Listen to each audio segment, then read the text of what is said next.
writers, African American literature, and children's literature. She's also an archival researcher invested in recovery of and access to primary sources. Works in concert with theories of race, species, gender, and childhood. She has over 30 published peer-reviewed journal articles or chapters in edited collections and has written myriad essays for public readers. The list is long.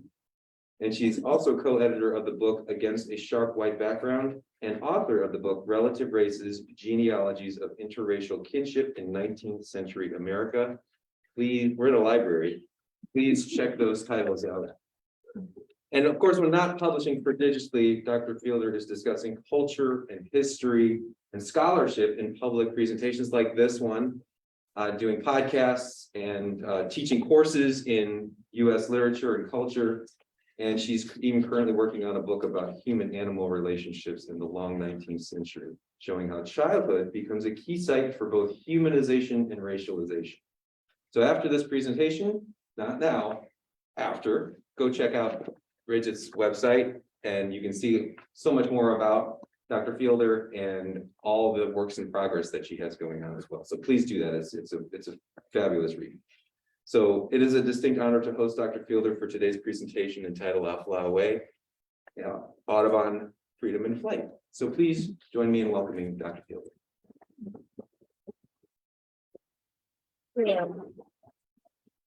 Thank you so much for having me today. I am really happy to be able to present work for Madison Audubon members tonight as I become increasingly interested in birds as part of my kind of longer research and non-research project. So thanks very much to all the organizers, especially Clayton Spavak, who coordinated all of this, and special help. Thanks for the help with the tech. Making this all work exactly in the right way is always a great thing. So I want to open my discussion with just a little bit of song, from which I take my title to set the tune for my talk.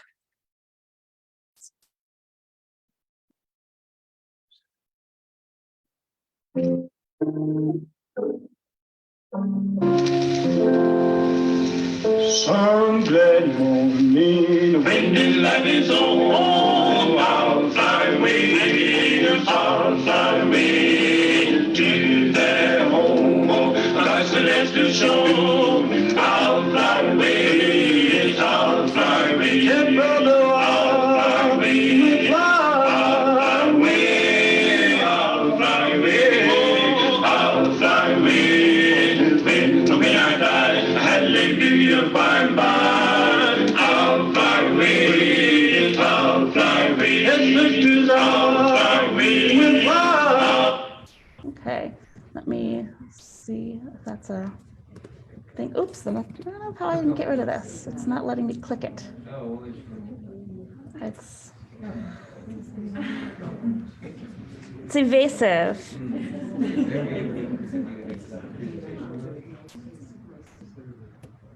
I'm wary of upsetting this system, but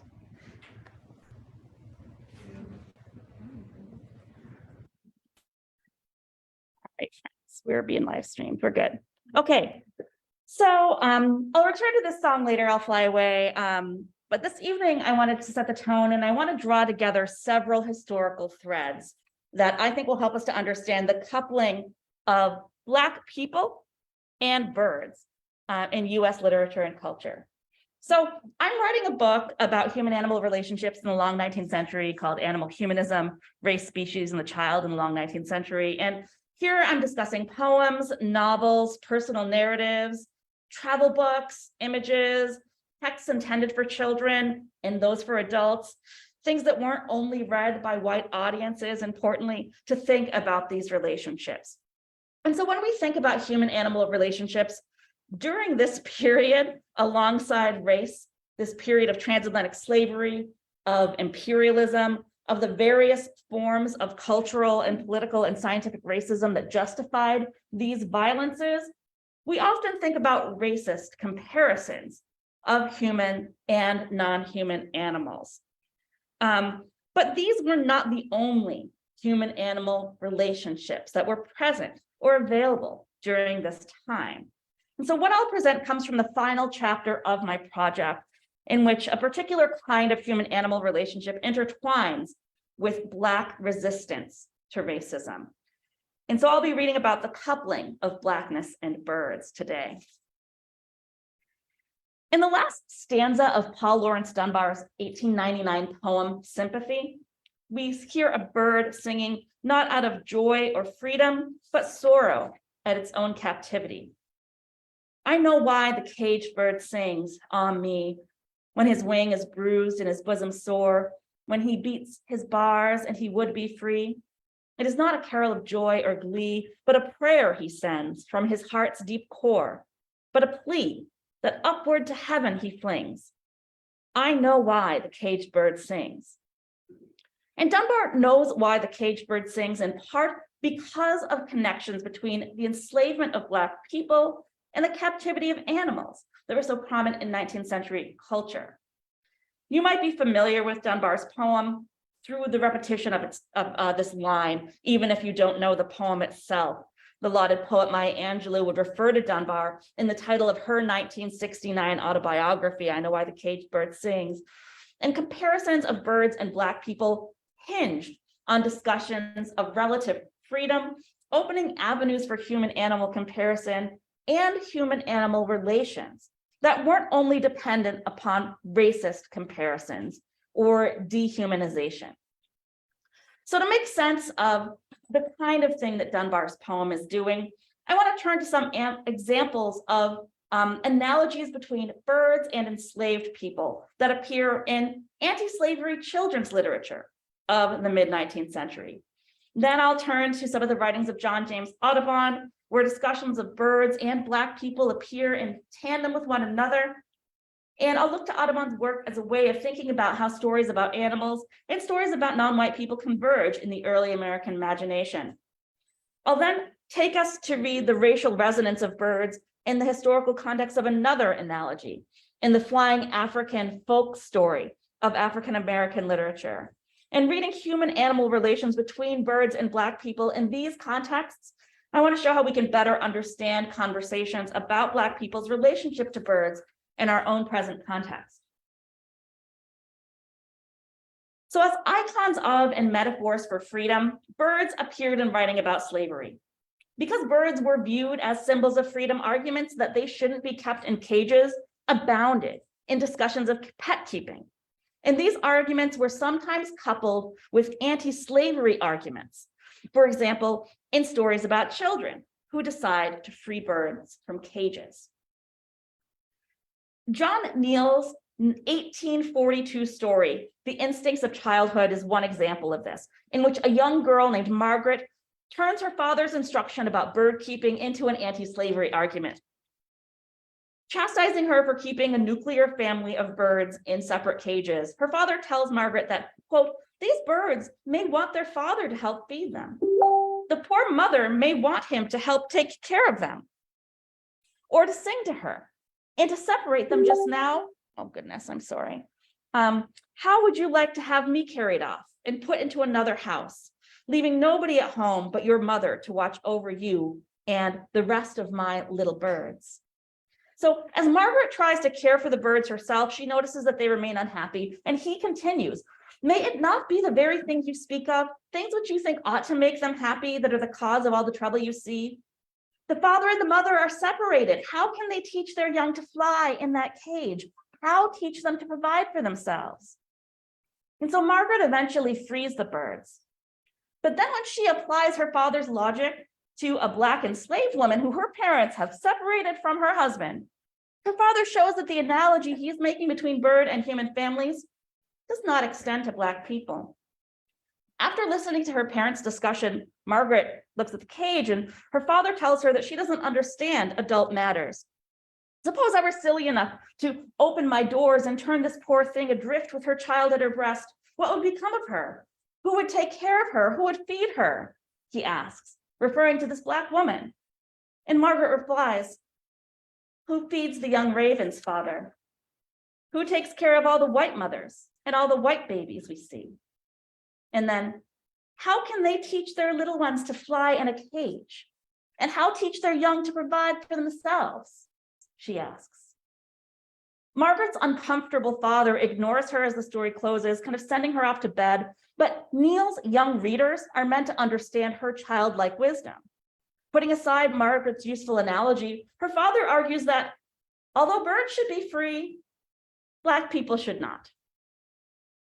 And Neil's comparison of birds and enslaved people takes up this common pro-slavery argument that enslaved people ought to be enslaved because they, unlike birds, Margaret's father thinks, are incapable of caring for themselves. Comparisons between free birds and enslaved Black people abound in anti-slavery children's literature. We see another example in Hannah and Mary Townsend's 1847, The Anti-Slavery Alphabet, which makes this comparison. E is the eagle soaring high, an emblem of the free. But while we chain our brother man, our type he cannot be. On the same page, we see not only freedom, but flight, as F is the heartsick fugitive, the slave who runs away and travels through the dreary night, but bides himself by day.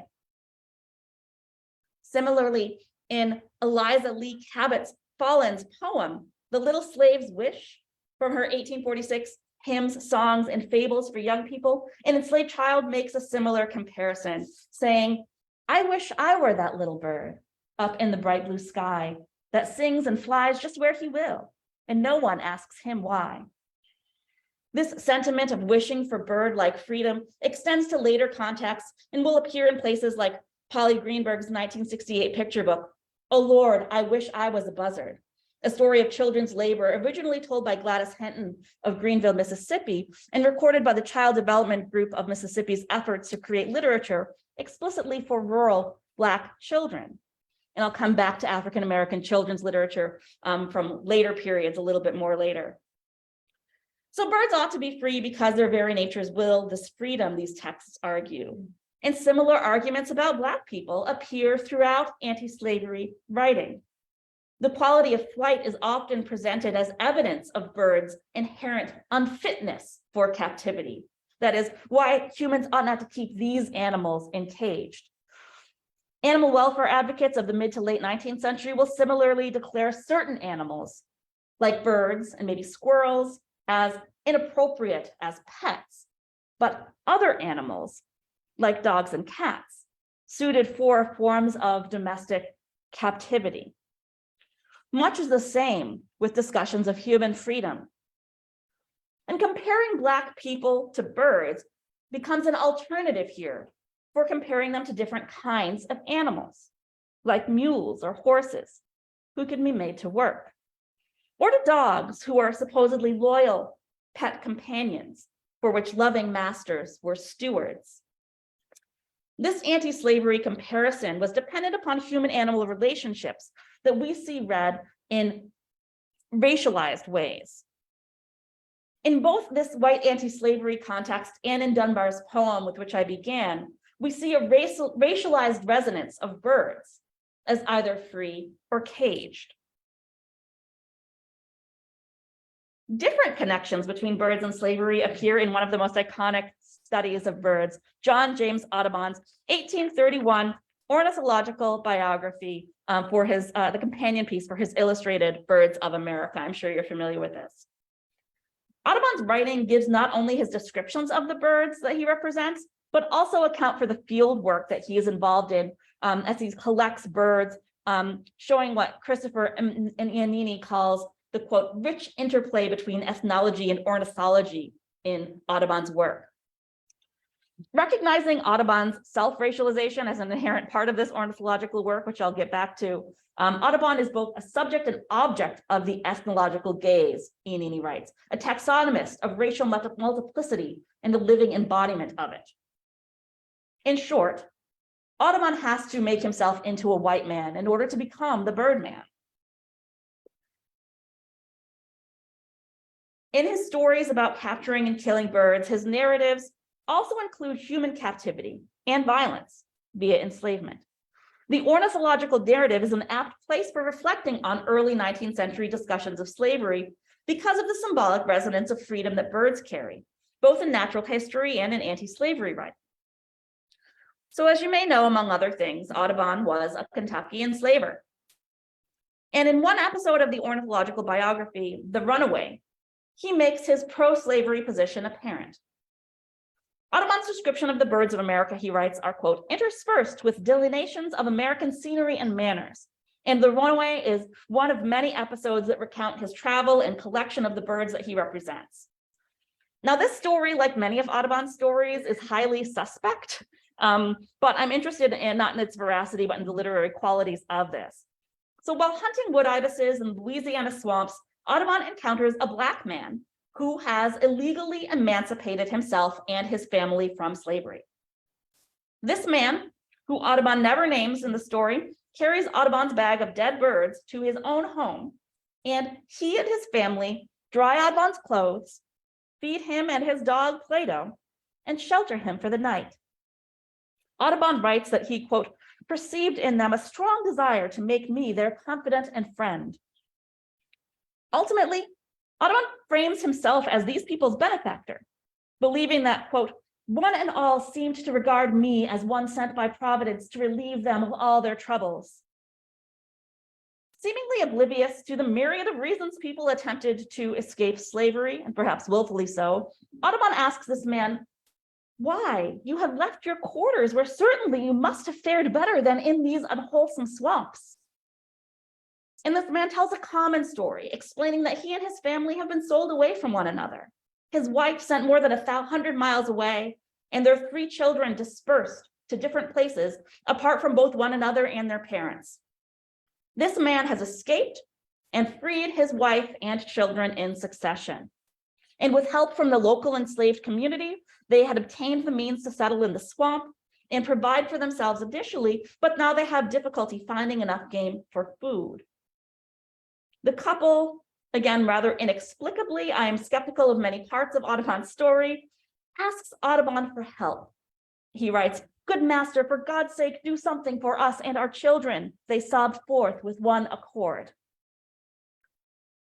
So despite the hospitality that he has received in their temporary home, at the end of the story, Audubon's pro-slavery logic takes full effect. He takes them back home to the home of their first enslaver, with whom Audubon tells us, readers, that he is quite well acquainted, and who greets him, quote, with all the generous kindness of a Louisiana planter. And he writes most beneficently, I scarcely doubted of obtaining their full pardon. Audubon thereby assists in the entire family's re-enslavement, noting that the enslaver, quote, afterward repurchased them from their owners and treated them with his former kindness, so that they were rendered as happy as slaves generally are in that country. Indeed. This story of a Black family who cannot provide for themselves and therefore requires an enslaver to do so repeats the same pro-slavery logic as the father of Neil's children's story. White people's ignorance about or refusal to recognize enslaved people's close ties to family and ability to be self-sufficient as free people are often cited problems in anti-slavery literature.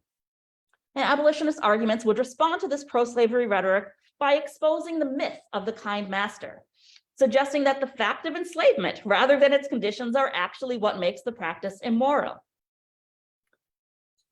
While the ornithological biography includes various episodes from Audubon's travels, the story about a runaway seems an odd inclusion.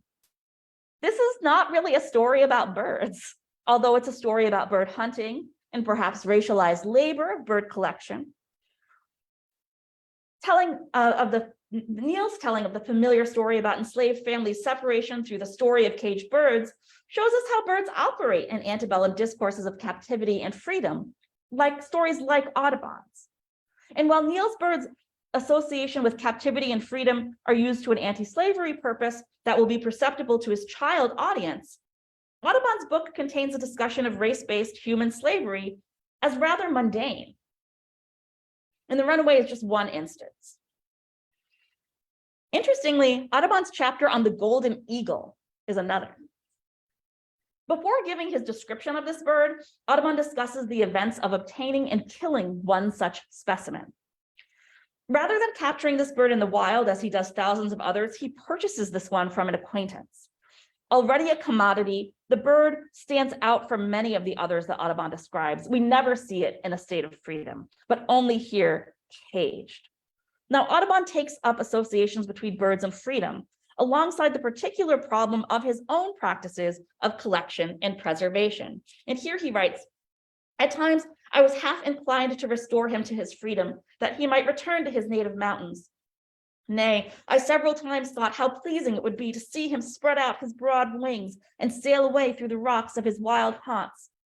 But then, reader, someone seemed to whisper that I ought to take the portrait of the magnificent bird, and I abandoned the more generous design of setting him at his liberty for the express purpose of showing you his semblance." We should note that Audubon does not encounter this particular moral dilemma with the Black human fugitives that he helps to re-enslave. Nor does he do this with the other birds that he captures and kills. This bird is exceptional in Audubon's narrative, and its exceptionality aligns with the transatlantic literary trope of the noble slave. Gendering this bird as he, despite the interesting fact that this description of the final illustrated plate clearly lists it as an adult female, Audubon's anthropomorphization characterizes this bird much like a human captive. He describes the noble bird as having a deep fold and stern eye, giving looks of proud disdain at his capture. And even facing its death, one that Audubon has considerable trouble achieving, quote, "The noble bird continued to stand erect and to look defiance at us whenever we approached its post of martyrdom. This noble species," he says, "is the majesty of the king of birds." But of course, this bird must die so that he, as the story can be preserved. First trying but failing to asphyxiate the bird by burning charcoal, Audubon writes that he, quote, "thrust a long pointed piece of steel through his heart when my proud prisoner instantly fell dead without even ruffling a feather."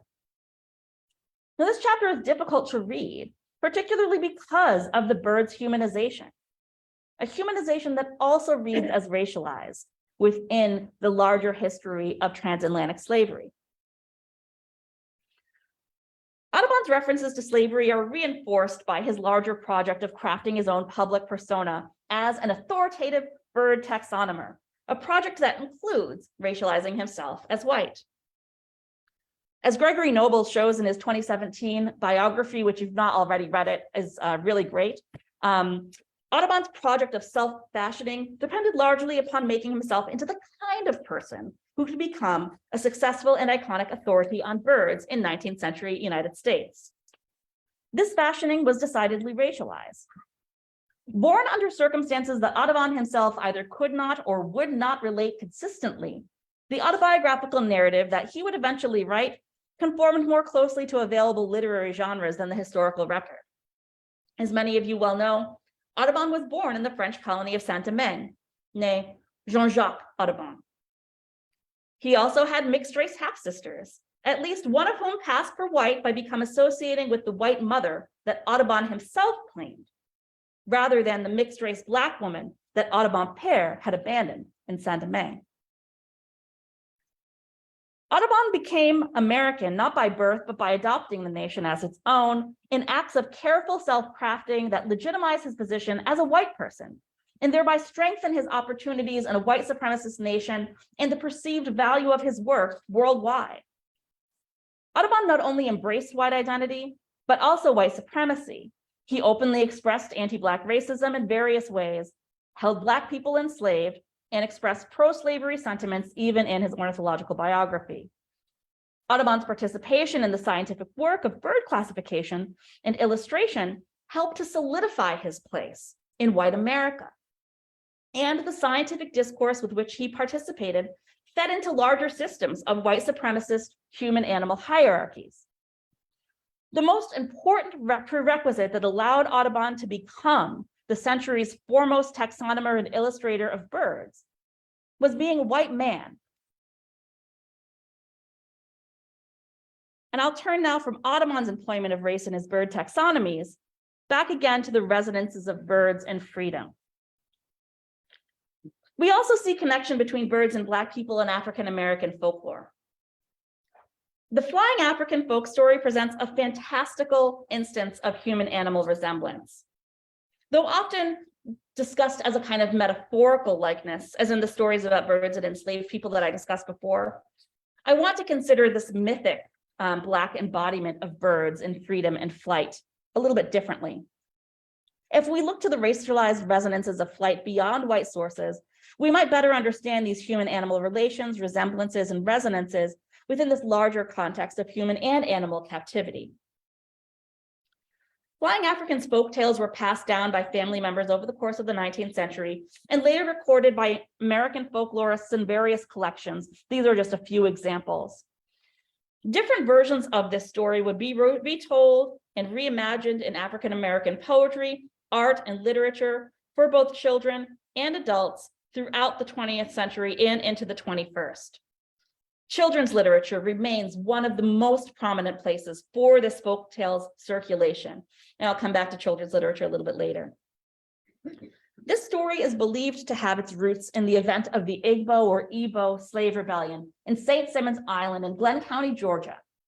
In 1803, a group of people who had been kidnapped from West Africa in what is now Nigeria were brought by ship to Savannah. Following their sail, some of these people were taken on a smaller ship headed to Simons Island. And on this ship, the enslaved people rebelled against their captors. What exactly happened next is unclear as stories vary. But Black people overthrew and drowned the crew, running the ship aground in Dunbar Creek. They themselves escaped the vessel into the swamp, either to drown themselves or perhaps not. Some accounts relate that the people committed collective suicide rather than remain enslaved, as we know some African captives did in the course of slavery's Middle Passage. Some accounts say that at least some of the captives fled into the swamp to other Black communities of fugitives there. But the most prominent account says that these people rose up, literally turning themselves into birds and taking flight back to Africa. Over the next 2 centuries, Black people would tell and retell this story of their ancestors in bondage who escaped by flying away. In her 1977 novel Song of Solomon, Toni Morrison's characters recount a version of the folktale that you may be familiar with. As Susan Bird tells Milkman Dead, some of those Africans they brought over here as slaves could fly. A lot of them flew back to Africa. When you say flew off, you mean he ran away, don't you? Escaped? No, I mean flew. Oh, it's just foolishness, you know, but according to the story, he wasn't running away. He was flying. He flew, you know, like a bird. What about this aspect of the story, this specific reference to avian flight, is so compelling? US literature and folklore abounds with stories of self-emancipated people in anti-slavery literature and personal narratives, in poetry, fiction, researched, pieced together from historical archives. It's easy to understand why these stories of self-emancipation more broadly compel us and why we should continue to tell and retell them. They're interesting and they're also uplifting and strengthening to those of us who have racial legacies that have been affected by the history of chattel slavery. But the particular narrative of emancipation as flight does additional cultural work. Whether it's a story of emancipation or evasion through suicide, what trajectories through life or death might the image of the bird offer? The Flying African story evokes the bird as a figure, an emblem of freedom, and also draws upon bodily qualities and movements of these animals. In some versions of the story, an old man invokes an African language and magic, calling the other enslaved people to recall their flying abilities and ultimately rising up himself to guide them away. In their discussion of African American folktales, Henry Louis Gates Jr. and Maria Tartar described this figure via his bird-like role, writing, quote, "Like the lead bird in a migratory formation, he brings them back home." Birds in this story evoke the ability to fly as well as transatlantic movement that is ultimately seasonal rather than perennial. The non-permanence of migratory movement may then be the hinge upon which this bird-like flight turns. The hope that kidnapped forced laborers might look to an inevitable return to the land of their ancestors is the draw of this narrative. Not just emancipation, but return is the crux of the Flying African's tale. whether that be a physical bodily return to Africa or an ancestral reunion to one's spiritual home in death, as many imagine freedom for enslaved people only as otherworldly. The song that I began with tonight, I'll Fly Away, was written by Alfred E. Brumley, a white shape note singer, in 1929.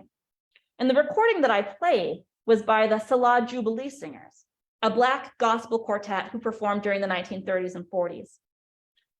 Connections between shape note singing and the tradition in which Brumley has been associated and the genres of both white and Black spirituals have been explored to some extent. The Library of Congress's article on African-American spirituals, for example, cites a 1943 recording of the Lincoln Park Singers singing I'll Fly Away to connect the white and Black versions of this musical genre. And while I've not found clear documentation of I'll Fly Away having roots in the history of Black spirituals, the thematic and generic connections are clear. The song's origins speak further to the racialized connections between birds and Black people. Accounts of Brumley's composition have described his apparent inspiration for the song based on his own family's cotton fields in the 20th century. As the story behind the song in the St. Augustine Record describes it, quote, "It was in 1929 that Brumley actually composed I'll Fly Away. He recalled that he was picking cotton and singing a popular song, If I Had the Wings of an Angel. Suddenly, he thought about flying away. He later said, actually, I was dreaming of flying away from that cotton field when I wrote I'll Fly Away. However, the song took on a spiritual meaning." And while this and other accounts don't seem to locate Brumley's inspiration in the Black spiritual genre, the account he gives of imagining flying away from that cotton field is familiar. And it's racialized. Although Brumley picked cotton on the farm that his family owned during his youth, the labor of cotton picking in the United States is decidedly Black, performed by Black sharecroppers, and before them, of course, by enslaved people, including children. This song has further been connected to enslaved people in imaginings about enslaved resistance. In discussions of African-American people's connection to Africa, Geneva Smitherman locates the song much earlier than Brumley's supposed composition, imagining that enslaved Africans kept thinking and hoping all the way up into the 19th century that they would one day return to Mother Africa. Some hummed the tune I'll Fly Away, believing that, like the legendary hero Solomon, they would be able to fly back to Africa.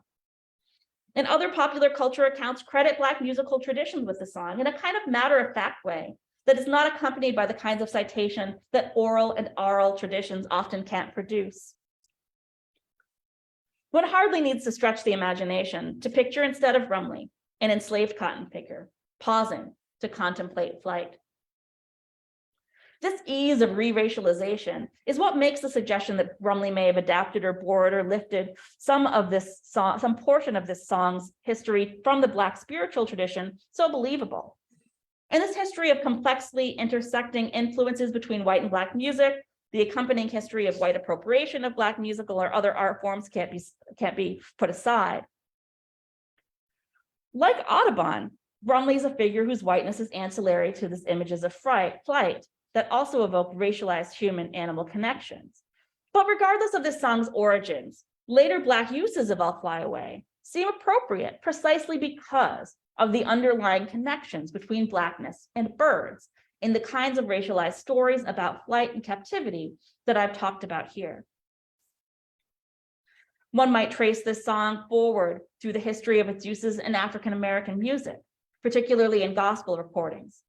Anthony Halbert's The Gospel Sound, for example, includes an account of the song being sung by J. Robert Bradley at Mahalia Jackson's funeral in Chicago. The song can be traced through a longer thread of African-American music. This is just one place where we see themes of Black flight. Another is children's literature, as childhood remains an essential site for these kinds of racialized human-animal comparisons.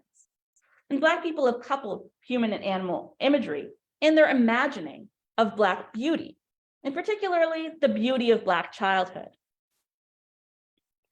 Beyond their resonance for freedom and flight, Black birds in particular become a site for aesthetic appreciation, both of Blackness with a lowercase b and Blackness in a racialized way. I turn to these connections between Blackness and birds and beauty by way of conclusion and to give some examples of how Black birds specifically have been connected to Black people. W.E.B. Du Bois' contributions to the 1920 to 1921 children's periodical that he helped edit, the Brownies book, included a regular news column called As the Crow Flies. This column was voiced by an anthropomorphic bird, the crow, who narrated world and domestic news, connecting readers to a larger global context. The crow offered a racialized perspective for Du Bois' column. He's presented as a figure of global Blackness and for the promotion of African-American political education. The crow was also a symbol of Black beauty that Du Bois connected to the beauty of his child readers. Introducing the section in his January 1920 column, he writes, "The crow is black and oh so beautiful, shining with dark blues and purples with little hints of gold in his mighty wings. He flies above the earth, looking downward with his sharp eyes. What a lot of things he must see and hear, and if he could only talk, and lo, the Brownies book has made him talk for you." The opening passage describes the bird's color and evaluates it, resonating with the Song of Solomon that the poem begins, "I am black but beautiful, O daughters of Jerusalem." Du Bois' crow connects birdness and Blackness, both in the figure of the crow and how the crow relates to the Brownies book readers. Later in May of 1920, he directly addresses "my sweet little black crowlets" and asks them, "What, you never saw baby crows in the spring? How screamingly funny. Why, I've seen thousands and millions, and, well, lots. Come straight west and fly high. Home we go and I'll show you mine. Ah, but they're black and sweet and bonny." Relating black and sweet bonny crowlets to the black and sweet bonny African-American children who were also featured in the Brownies book's many photographs of their young readers, Du Bois alludes to earlier resonances of Black flight that I've been discussing. And as we see in Caesar Grant's 1943 telling of the flying African story, the Black people all leaped into the air with a great shout. In a moment were gone, flying like a flock of crows. Du Bois' crow is a Black flying creature. And here, in the depiction of the crow, we see yet another coupling of Blackness and birdness. African-American artist Kerry James Marshall's 2020 series, Black and Part Black Birds of America, was inspired both by Audubon's potentially part Black genealogy and Marshall's own encounter with a crow. Regarding Audubon, Marshall calls upon the long history of conjecture about his race, which many African-American people have historically claimed him as Black, despite sometimes too indignant protests of many white researchers and Audubon aficionados. But for his own introduction into this history of racializing Audubon, Marshall cites a 1976 exhibition at the Los Angeles County Museum of Art, 2 centuries of Black American art, which featured Audubon among Black artists. Marshall's goldfinch, not fully, but as he says, part Black, which you can see in the corner, mirrors the predominant racial logic by which any amount of Black genealogy would render Audubon Black. And the slipperiness of race itself, compounded by the racial place of his birth and early childhood proximity to Black family members, make Audubon a kind of slippery enough figure that he might have been aware of what association with Black people beyond the realm of slavery might do. In an essay in the Mississippi River Journal, Audubon recounted time spent in New Orleans in early 1821, and he describes the Creoles of, quote, all sorts as well as colors who he sees at the market. He adds in this account rather extraneously that, quote, I saw, however, no handsome woman, and the citron hue of almost all is very disgusting to one who likes the rosy Yankee or English cheeks. Apparently feeling a need to articulate a distaste for mixed-race Black women, Audubon performs his relation to whiteness in a way that distances himself also from the mixed-race half-sisters of his childhood. Here, Audubon rejects the notion of Black or even part Black beauty. But despite his efforts to distance himself from Blackness and whatever his genealogy, he remains a figure of interest to Black people. This interest extends back to Audubon's own lifetime. The story that I discussed earlier, The Runaway, from the Ornithological Biography, was published in the Colored American Black newspaper in October of 1838. You see it in the corner here. A household name, Audubon was mentioned variously throughout the 19th century Black press, including in a brief biography of, quote, the American Naturalist, published in the 1868 Christian Recorder, the official newspaper of the African Methodist Episcopal Church. I'm interested in the ways that Audubon resonates as part Black with African Americans leading up to Kerry James Marshall. And in this interest in Audubon, we also see a convergence of birds and Blackness that speaks to the relations that are quite different than the usual dehumanizations and associations between Black people and non-human animals. They show also that Black people have continued to form their own human-animal relationships as people interested in the natural world around them. Marshall's inspiration for Black and part Black birds includes both an association with the famed ornithologist and his own bird encounter. And in interviews, Marshall describes having caught a crow with his bare hands, tethering the bird and tending to the bird and feeding it so that he could take photographs and video documentation of the animal for his work, quite unlike the notorious 19th century bird murderer, and then letting it go the next day. And later, Marshall says he encountered the crow, again, being pursued by a cat, and he shoos it away. The scenes that he describes include a narration of curiosity, care, protection, and mutual understanding. And this encounter with the bird is not unlike Marshall's aesthetic encounter with Blackness, which he's constantly painted in a similarly rich, dark tones that relate to and celebrate Black beauty in everyday encounters. And as Helen Mosless have noted, Marshall's paintings have been filled with birds all along. He's best known for foregrounding Black people in his work, but birds appear in several of his outdoor scenes. This 2014 painting, Vignette 19, we see a scene of people in a public park framed by flowers. There's a tree and a bench and three couples and three Black and part Black birds. Humans and birds share Marshall's space in this vignette in the park. The park isn't a place for hunting, but allows for other kinds of interaction and observation between humans and animals. And this scene of shared human-animal space may bring to mind similar peaceful encounters with birds. It may also bring up scenes of white resistance to Black people in such spaces. In her book, Black Faces, White Spaces, Carolyn Finney describes how histories of structural racism, such as slavery and Jim Crow segregation, have worked to control and restrict Black people's relationships to outdoor green spaces, either natural or constructed. And the racialized control of space affects human-animal interactions as well. The case with which I assume you're all familiar of Christian Cooper's experience birding in Central Park represents a recent example of an attempt to control racialized human-animal relationships in outdoor spaces. In spring of 2020, he was Christian Cooper, a Black writer and activist who sits on the board of directors of the New York City Audubon Society, was bird watching in Central Park, and a white woman, Amy Cooper, no relation, was also in the park with her dog, who was unleashed, contrary to the leashing requirements of the ramble where they were. Mr. Cooper asked her to leash her dog, and she refused. He tried to approach her dog, and she proceeded to harass and threaten him, which he recorded with his phone. She called the police and falsely claimed, "There is an African-American man. I am in Central Park. He's recording me and threatening myself and my dog. Please send the cops immediately." And the woman did eventually leash her dog, and both parties left before the police arrived.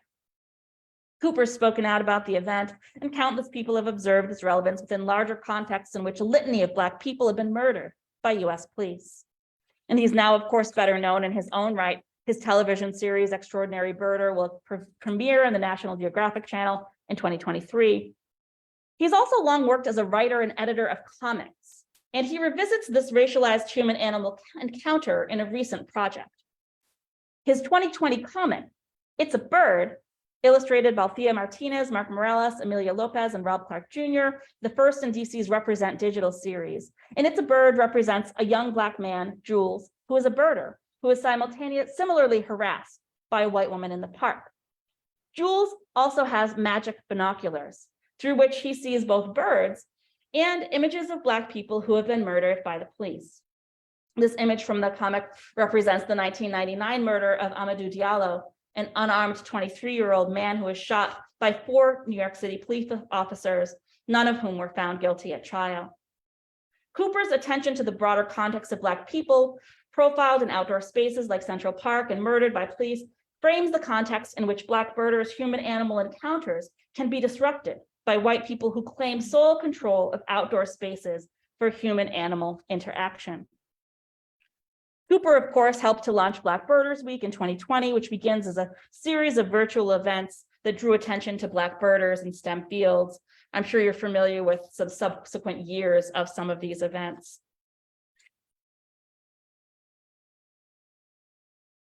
These images of Black birders are not unlike Marshall's paintings of Black people and birds in shared spaces. And here, promoting young people's relationships with birds and birding is key, both showing human-animal encounters that resonate with racial landscape in which humans can't be flattened as a single category, in which animals too might carry racial resonance. Audubon's racially inflected project, Black Birders Week and Marshall's Black Birds are in part Black birds, follow the histories I have discussed here of anti-slavery associations between birds and fugitivity, Paul Laurence Dunbar's Caged Birds Singing, Audubon's racially inflected project of bird taxonomy, the Flying Africans of Black folklore, and Du Bois' Crow. These examples give depth to our notions of human and animal relations. And I'll leave with these different images of Marshall's. This is Our Town on the left and Watts' 1963 on the right, both from his 1995 The Garden Project series, which depict Black children in suburban and urban spaces, respectively. And I'm just beginning to unpack the resonances of birds that are included here. Both images show not Black, but bluebirds, fanning the top of the scene, white ribbons in their beaks, a sign of nesting in these frames, that the depictions of children in outdoor home adjacent spaces. And I'm still thinking about the various ways we might address the resonances of human-animal encounters that attend to the specificities of these racialized relationships. In these images of Black children in racializing outdoor spaces, Marshall includes not only humans, but birds as well. These too are a part of the larger context for identity formation and for race making. Thank you very much.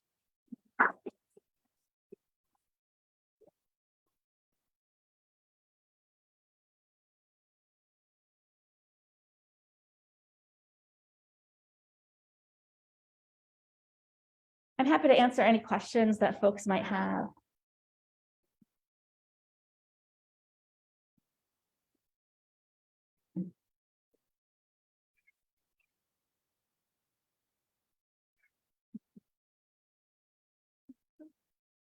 Anything? Anybody have questions? What are some things that you would think that individuals could do to make spaces more welcoming? That all I mean, I think the spaces themselves are welcoming. I think that the question is about the people in them. And so, you know, thinking, you know, in a place like Madison, I think, you know, white people thinking about their relationships to other white people and conversations about who should and shouldn't be in what spaces in any given time, you know, would be a thing to attend to productively. And, you know, I think because we're in a very, very heavily segregated city and a state that has, you know, the highest racial disparity in things like incarceration in the nation, you know, there has to be a shift of labor, you know, in order to think about who is doing the most work to advance these problems and, you know, and solutions to these problems. And, you know, if more white people could take up the work of education within white communities, I think, you know, that would be a real boon for in a landscape in which the majority of that work is still overwhelmingly done by people of color.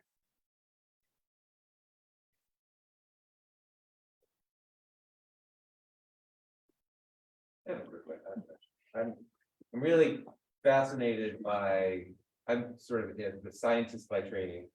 And so the aspects of literature and music and art and how they play in the natural world seem just really fascinating to me.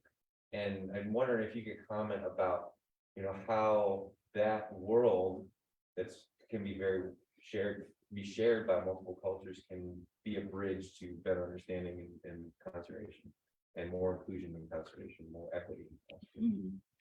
Yeah, so I mean, it's interesting because much of the time period in which I'm talking about, these fields aren't really separated, right? Science and literature and are all kind of wrapped up in one another from the Enlightenment forward in ways that are become, I think, kind of less clear now. But thinking about just the general ways that we make assumptions about who participates in like the natural world, for example, and in a course on, say, nature writing, what would it mean to center non-white people, and the writing of non-white people as people who have historically written about nature for centuries.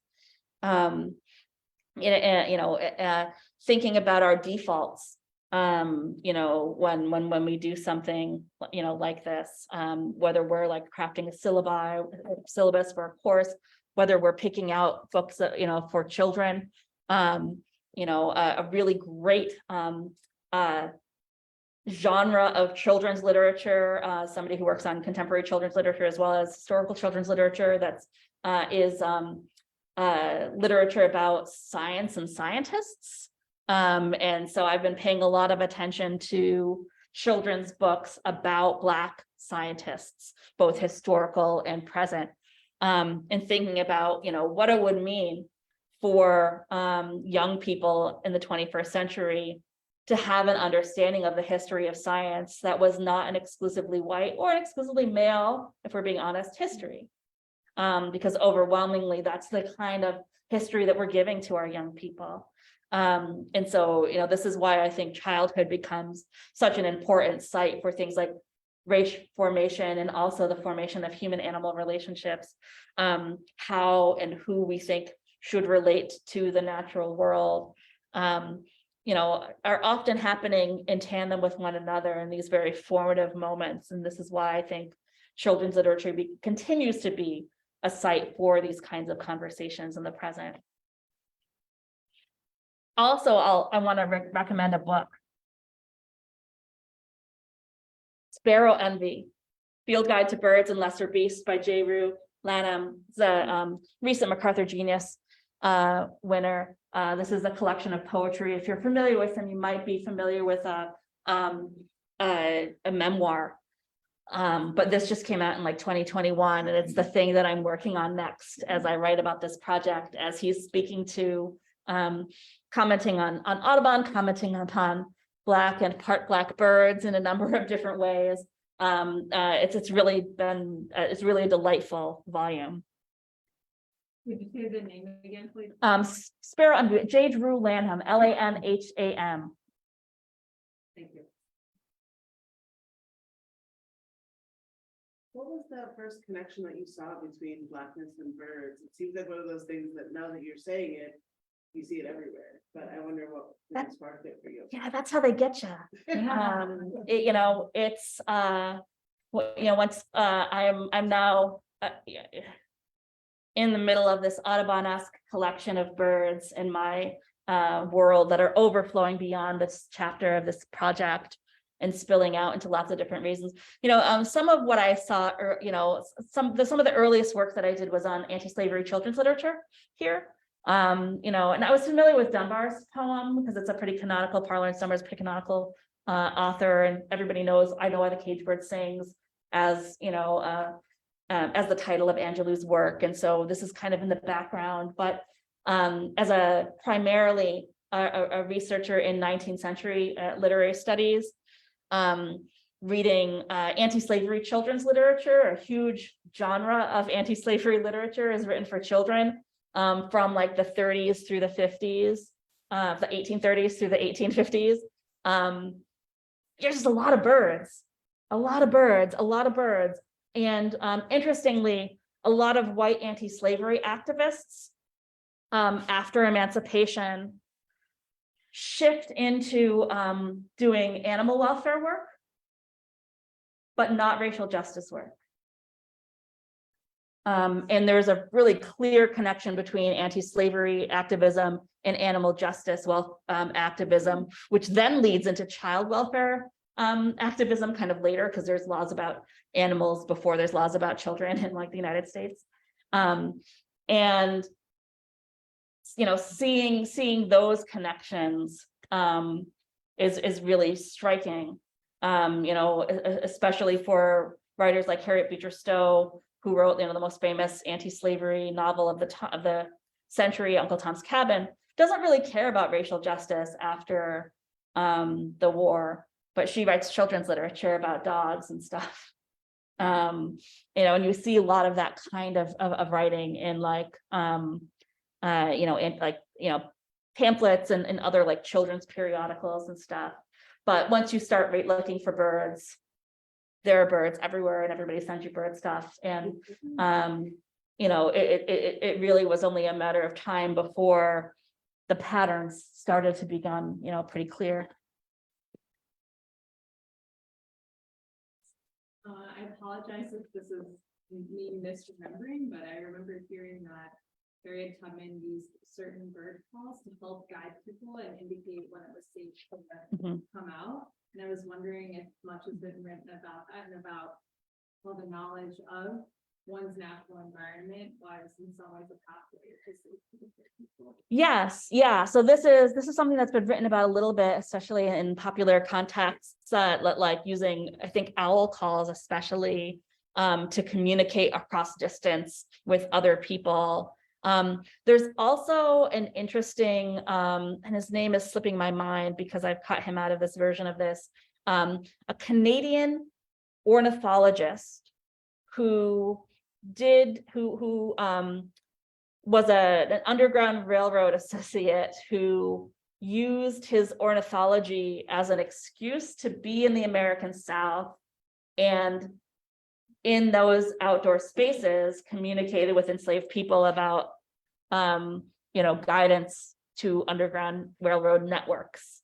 And so there are a lot of connections like that between, I think, Black communications, across and experiences of the natural world, which are also like throughout slave narratives. We see people in the woods, you see Harriet Jacobs fighting snakes in the swamp. We see a lot of encounters with nature in lots of different ways.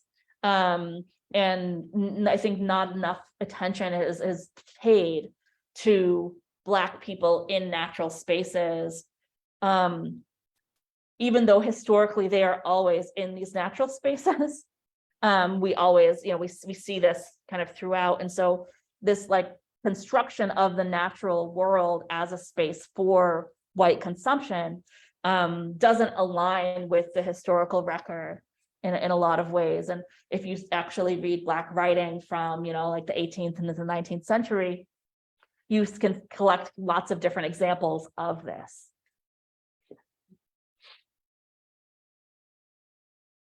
Well, I'm sure we can ask questions for a long time, but I think we'll stop there, and so grateful for you joining us and sharing with us. So please join me in thanking Dr. Fielder. Thanks for having me.